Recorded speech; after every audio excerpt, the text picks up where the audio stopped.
मेरे साथ तुम्हारा प्रेम है और इससे बड़ी कोई शक्ति नहीं। बस मुझे इसी प्रकार स्मरण करते रहो।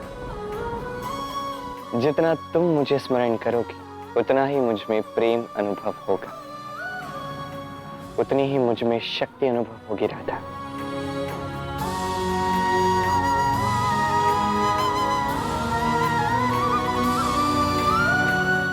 हाँ कृष्ण, मैं तुम्हें स्मरण करना कैसे भूल सकती हूँ। मेरी हर श्वास कृष्ण ही तो है।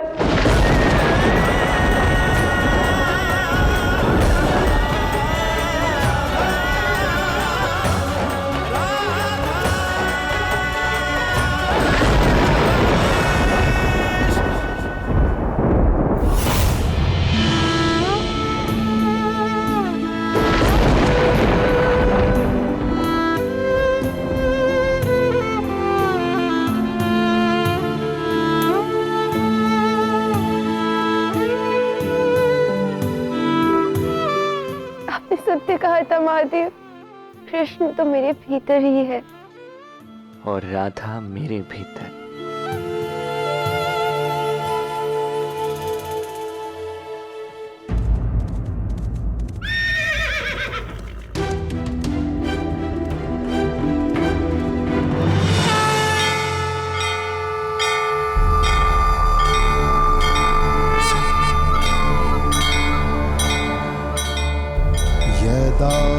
यदा हि धर्मस्य ग्लानिर्भवति भारत। यही होगा कृष्ण, बांसुरी मोर पंख वाला।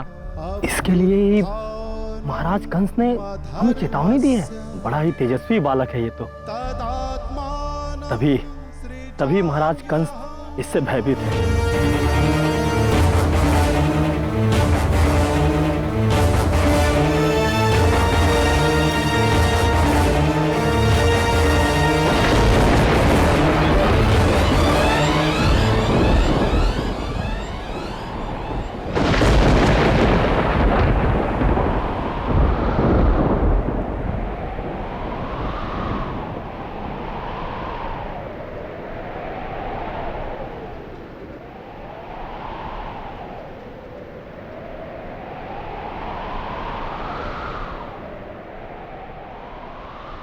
एक नया अध्याय आरंभ होने वाला है। मेरे जन्म के उद्देश्य को पूर्ण करने का पहला पग बढ़ चुका है।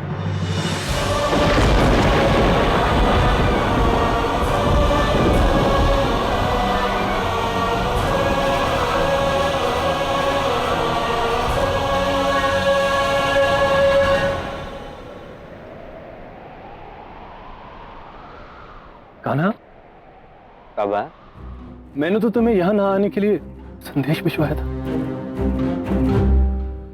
उस संदेश का जो उद्देश्य था वो पूर्ण हो चुका है बाबा। देखो कान्हा, तुम्हें लौटना होगा अभी के लिए। वो कंस, उसकी समस्त शक्तियां, उसके सैनिक और उसके 8 भाई यहाँ मिलकर अष्ट चक्रव्यूह का निर्माण कर रहे हैं और महादेव के दिव्य धनुष से धनुर्कवच की प्राप्ति भी कर ली है, जिसे केवल नारायण ही तोड़ सकते हैं। कान्हा, यह समय कंस के साथ लड़ाई के लिए उचित नहीं है। क्या बाबा आप भी मामा श्री कंस के बातों में आ गए? ये सब वो इसलिए कर रहे हैं क्योंकि वो भयभीत हो चुके हैं, क्योंकि मैं यहाँ पे आ चुका हूँ, इसलिए ये सारी घोषणाएं करवा रहे हैं। ये सब वो इसलिए करे ताकि मैं भयभीत होकर लौट जाऊं, और यदि मैं ना जाऊं तो आप सब मुझे पुनः वापस भेज दें। नहीं कान्हा, उनकी बात पर विश्वास मत कीजिए। नहीं कृष्ण, हम सभी मथुरा वासियों ने उस धनुष को देखा है। ये भव्य और विशाल है, उसे तोड़ना तो असंभव प्रतीत होता है। और आप कौन हैं? मैं पुष्पमाला बनाने वाला एक दरिद्र कारीगर हूँ, पूरन। पूरन, मुझे लगता है कि ये धनुष तुम भी तोड़ सकते हैं। मैं? ये आपका पुत्र है पूरन? जी।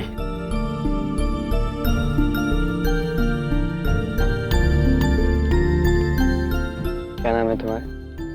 अभिनव। मुझे तो लगता है कि ये बच्चा भी धनुष्य तोड़ सकता है। कंस सभी को मूर्ख बना रहा है, उसकी बातों पर कोई विश्वास ना करे। कान्हा, ये कैसी बातें कर रहे हो? ये असंभव है। ये महाराज के विषय में कैसी बात कर रहा है? हाँ, ये असंभव है। यदि ऐसा हुआ कि एक बच्चे ने उस धनुष को तोड़ दिया तो सारा मथुरा कंस को छोड़कर आपके साथ हो जाएगा। सच? हाँ हाँ, हम वचन देते हैं, हम सब कृष्ण का ही साथ देंगे।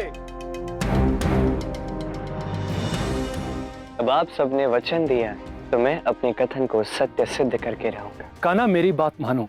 कंस के विरुद्ध तुम्हें छिपकर लड़ना होगा, नई योजना बनानी होगी। जैसे आपकी आज्ञा बाबा। आप इतना कह रहे हैं तो मैं छिपकर रहूंगा, आप निश्चिंत रहिए। हम आते हैं। ठीक है।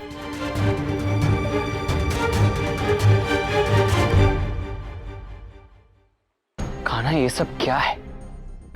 धनुष को तो केवल स्वयं नारायण ही तोड़ सकते हैं। फिर तुमने ऐसा क्यों कहा कि साधारण सा बच्चा धनुष तोड़ेगा? ये तुमने उचित नहीं किया कान्हा। बिल्कुल उचित किया है था।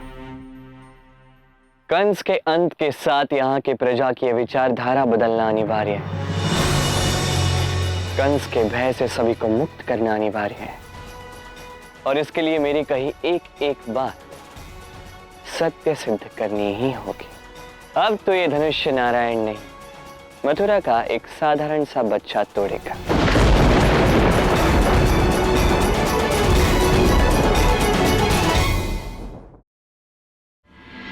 आइए आइए कृष्ण, बलराम, नंद जी, यही है मेरा छोटा सा घर।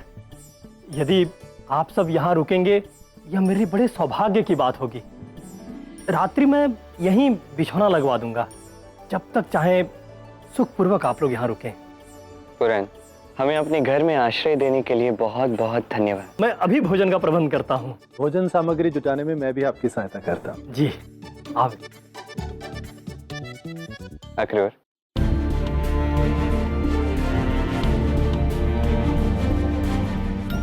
आपने मुझे और दाऊ को यहाँ पे मथुरा में लाकर अपने धर्म का भयन तो किया ही है, किंतु अब समय आ गया है कंस के ये बात जानने का कि कृष्ण कंस का जिसको इतने वर्षों से वो यहाँ मथुरा में लाने का प्रयास कर रहा था, वो कृष्ण अब मथुरा आ चुका है।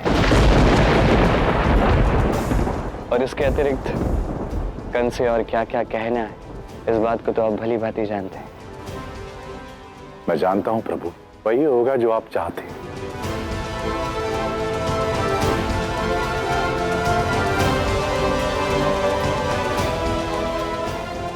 कान्हा, स्वयं कंस को बताने की क्या आवश्यकता है कि हम यहाँ आ गए? स्वयं समस्या क्यों बढ़ा रहे हो तुम? समस्या बढ़ा नहीं रहा, इसका निवारण निकाल रहा था। धनुष्य बच्चा तोड़ेगा, इसके लिए कार्य थोड़ा और सरल बनाया।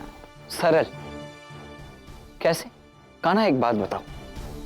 कंस की समस्त सेना, उसके 8 भाई अष्ट चक्रव्यूह का निर्माण करने वाले हैं, और तुम हो कि स्वयं अपनी जानकारी उन तक पहुंचा रहे हो कि लो मैं आ गया और मैं यहीं हूं।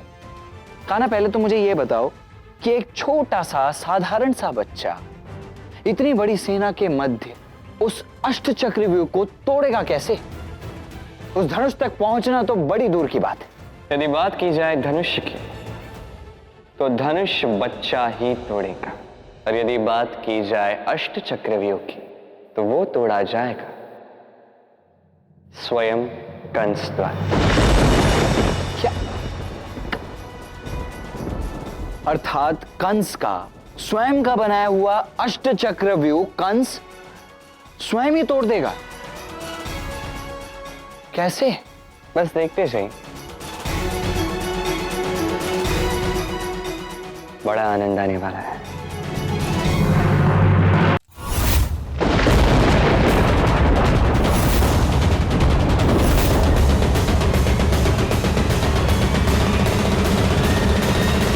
तुम भी साम दाम दंड भेद सब अपना कर देख लो कंस, किंतु तुम्हारा काल तुम्हारा ग्रास करने आ गया है। शांत हो जाओ। इतनी उत्तेजना, ये क्रोध अच्छा नहीं कंस। मैं कृष्ण को मथुरा ले आया हूं। तुम्हारी वर्षों की इच्छा पूर्ण हुई।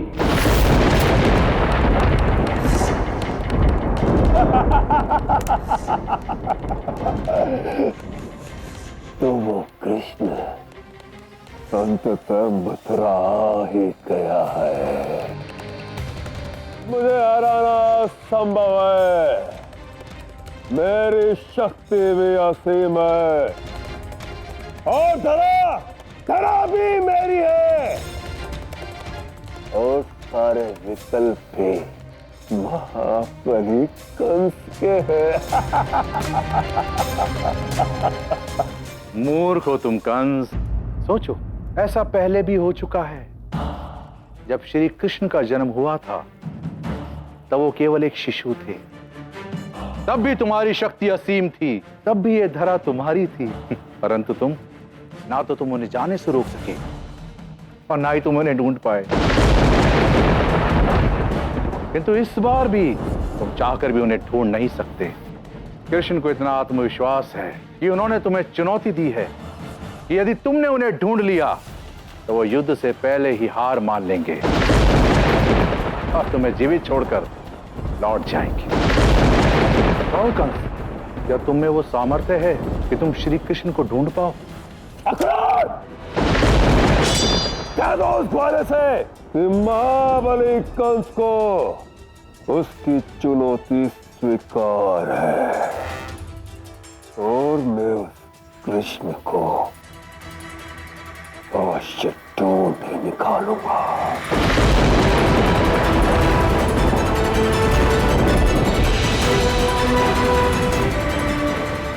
सैनिकों, मथुरा का एक एक घर खोजो, जो चाहे वो करो, परंतु मुझे किसी भी मूल्य पर वो कृष्ण चाहिए। जाओ!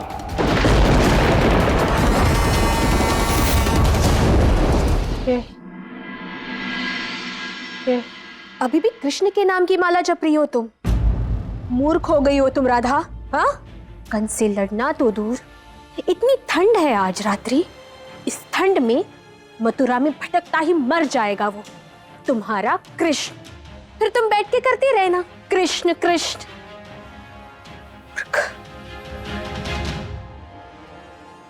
ठंड तो है, किंतु मेरे कृष्ण को ठंड कैसे लग सकती है?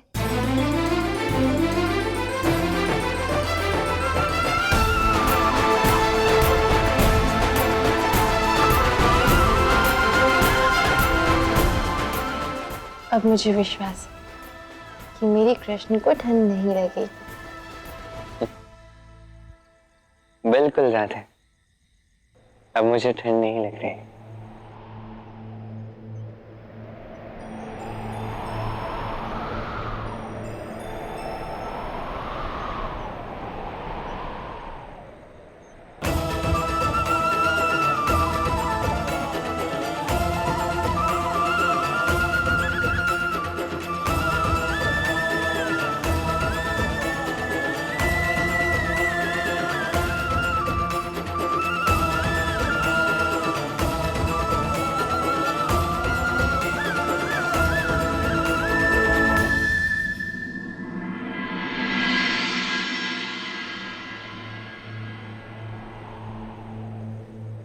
नहीं बाबा, ठीक है। किंतु तुमने तो चादर भी नहीं ओढ़ी कान्हा। सोच लीजिए ओढ़ ली।